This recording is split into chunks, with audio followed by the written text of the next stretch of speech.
తన సొంత మర్దలే అని వెంకీకి తెలుసుంటే ఇలా గోరింటాకు పెట్టమని అడిగిన వెంటనే వెంకీ సంస్కారం అడ్డొచ్చి ఆగిపోయేవాడే కాదు కదా. బావా, ఏంటి ఆలోచిస్తున్నావు?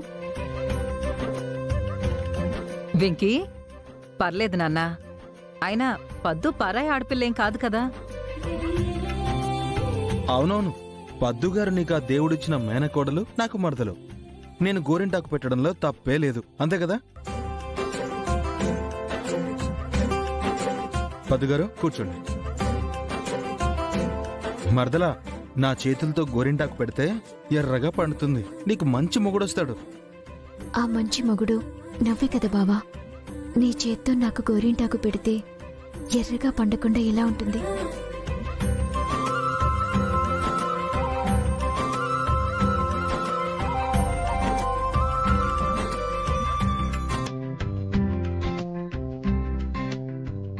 వెంకీమయ్య, వెంకీమయ్య, వెంకీమయ్య, వెంకీమయ్య, వెంకీమయ్య. ఏంటి రాజు, ఏమైంది రాజు?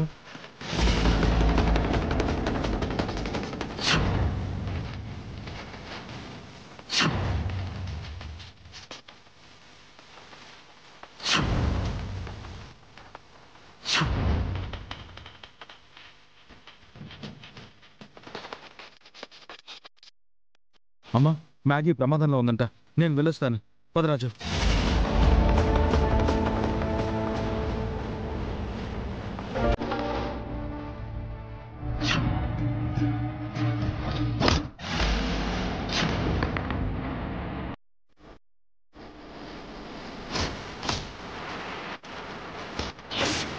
అదిపోయి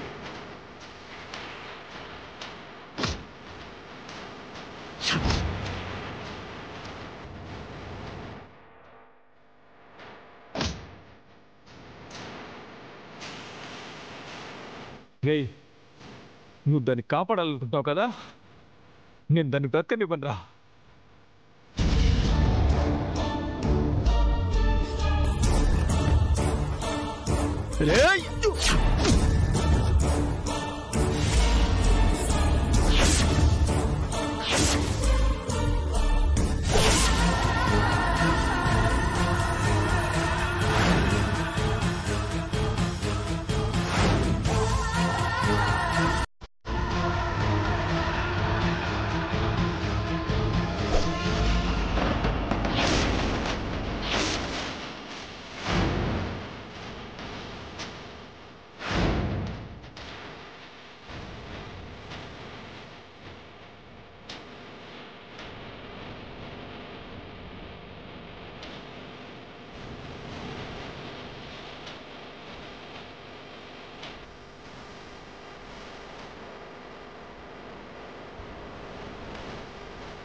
మీరు కనుక ఇంకొక అడుగు వేశారంటే వీడి గొంతులో కత్తి దిగిపోద్ది. వెళ్ళండి ఇక్కడి నుంచి. వెళ్తారా? కూర్చోను.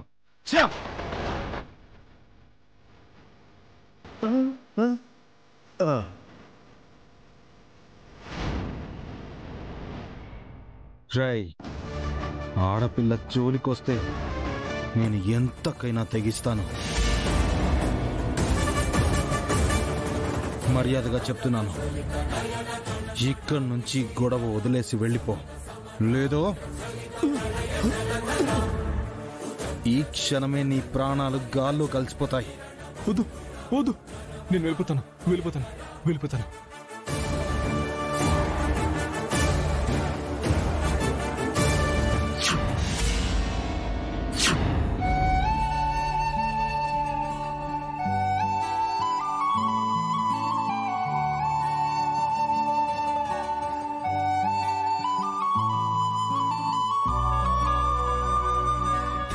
ఏంటకిలా నువ్వు అనేది?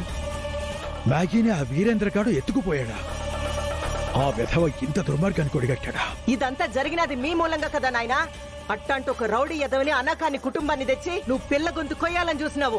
ఆడ గండం తప్పినదిలే అనుకునే లోపు మళ్ళా చూడు పరిస్థితి ఏడదాకా వచ్చుండదు. బావగారు ఏమైనాది? చెప్పానమ్మా, పోలీసులకి చెప్పాను, ఆచూకీ కనుక్కుంటామని చెప్పారు. మన మనుషులు కూడా చెప్పి పెట్టాను. అయినా మనం ఏ పోలీసులకి చెప్పినా ఏ మనిషికి చెప్పినా ఇప్పుడు అమ్మాయిని ఎవరు రక్షించగలరు? నా కాళ్ళు చేతులు ఆడటం లేదు. వాడు మ్యాగీని ఏం చేస్తాడో ఏమోనని నాకు భయంగా ఉండాది. అమ్మా అవునత్తయ్యో, నాకు సేమ్ భయం అవుతుంది. ఆ వీరేంద్ర గారు అసలే మంచి కసి మీద ఉన్నాడు. వాడి కళ్ళల్లో పగ ప్రతీకార కాంక్ష వర్షాకాలంలో మ్యాన్ హోల్ పొంగినట్టు పొంగుతుంది అత్తయ్య. అబ్బా నిన్ను ముయిరా చెత్తదవా! అదంతా చూస్తూ కూడా అమ్మిని ప్రాణాలకు తెగించి కాపాడడం మానేసి చవట సన్నాసిలా పారిపోయొచ్చుండావా? తలకు మాసిన ఎదవా! నీకు మ్యాగీతో పెళ్లి కావాలనా? నిన్ను అబ్బా